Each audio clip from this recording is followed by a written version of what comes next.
Ukraine has a really long history, more than 1,000 years. And all that time, its people have been strong and have fought to be themselves. A long time ago, in the 800s, a state called Kyivan Rus started up. It became a really important place in Eastern Europe. Its main city, Kyiv, was a busy place full of buying, selling, art and learning. Kyivan Rus was like the starting point for the way of life in Ukraine, Russia and Belarus. For people in Ukraine, this time was like a golden age. It showed they could have their own country. Then, in the year 988, a leader named Prince Holodomor the Great decided that Kyivan Ruses would follow Christianity. This connected them with another big power called Byzantium. This brought lots of new things, like their own way of writing, cool art and amazing buildings. Churches and special places for religious people called monasteries popped up everywhere. They became places where people learned a lot. Believing in Christianity became a really big part of who the people were. But then people inside Kyivan Rus started fighting with each other. And in the 1200s, invaders called the Mongols came, and Kyivan Rus fell apart. Even though it fell apart, the way people lived and the language they spoke didn't disappear. This was when other countries started to rule over the lands of Ukraine. After Kyivan Rus was gone, other countries ruled over Ukrainian lands for a long, long time. Places like the Polish-Lithuanian Commonwealth, the Crimean Khanate and Muscovy, which later became Russia, were in charge. But during this time, a group of brave, free fighters called the Cossacks appeared. They set up their own communities where they made their own rules. Their main fort, the Zaporizhian Sich, was a symbol that Ukrainians wouldn't give up. In 1654, a Cossack leader named Bohdan Khmelnytsky asked for help from Russia, which was ruled by a Tsar. They made an agreement called the Treaty of Pereyaslav, but this actually led to Russia getting more and more control. By the 1700s, Ukrainian lands were split between two big empires, the Austro-Hungarian Empire and the Russian Empire. When Russia was in charge, they tried to make Ukrainians more Russian. They even tried to stop people from speaking the Ukrainian language. There was even a law in 1876 called the Ems Ukaz that banned books and papers written in Ukrainian. They did this to try and make Ukrainian culture disappear. This made people very angry and upset. Gap 2S. Gap 2. The early 1900s were a time of big changes. For a little while it looked like Ukraine might become its own country.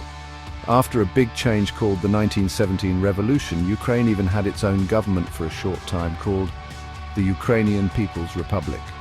But by 1922, Ukraine was forced to become part of a new country called the Soviet Union. In the 1930s, a terrible man-made famine called the Holodomor happened. The Soviet leader, Stalin, caused it, and millions of Ukrainians died of hunger.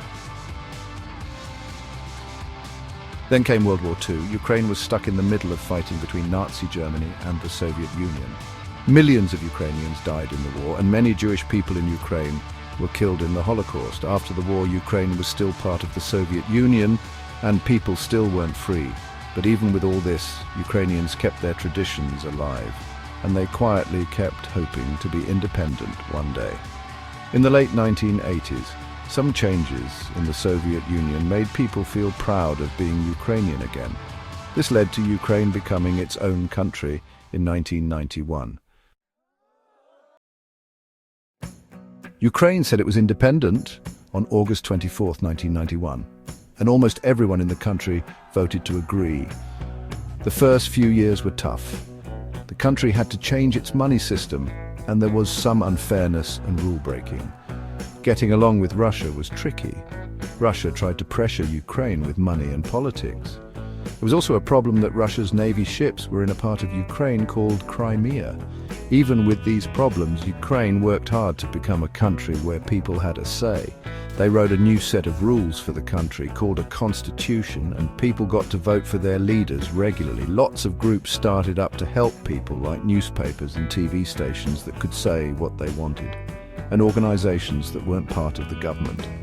The people of Ukraine showed they wanted to live in a free country and be closer to other countries in Europe. This idea of looking towards Europe often didn't fit with what Russia wanted, so it seemed like there might be more disagreements in the future about what would happen to Ukraine. Near the end of 2013, the President Yanukovych stopped plans to work more closely with Europe. This made a lot of people protest. These protests were called the Euromaidan Revolution. People wanted the country to be fairer and wanted a new government. In February 2014, the government's forces killed more than 100 people who were protesting. After that, Yanukovych had to leave his job as president. Right after that, in March 2014, Russia took over Crimea, which was part of Ukraine. Then groups in eastern Ukraine, with help from Russia, started a war.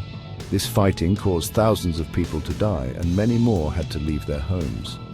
People tried to stop the fighting many times, but the war kept going quietly for almost 8 years. This war used up a lot of Ukraine's money and made the country less safe. Other countries around the world said that what Russia did was wrong. But Ukraine kept fighting to be its own country, even with the war going on. Then, on February 24, 2022, Russia started a huge, all-out attack on Ukraine. But the Ukrainian people fought back hard with their leader, President Zelensky. They stopped Russia from taking over quickly at the start. Now, in May 2025, the war is still going on and the fighting is very heavy. Russian soldiers control some parts of eastern Ukraine. Many soldiers on both sides have been hurt or killed. This war has caused a really big problem for people. Millions have had to leave their homes. A report from the United Nations in May 2025 talked about terrible things Russian forces did to people in a place called Kherson. They called these crimes against humanity. How other countries act is affecting the war, and people are still trying to find peaceful ways to end it. Even though it's so hard, the people of Ukraine are still very strong and haven't given up. The country is still fighting to be its own and to be who they are. Ukraine's story, which started over 1,000 years ago, goes on. It's a story of tough times, but also of amazing strength.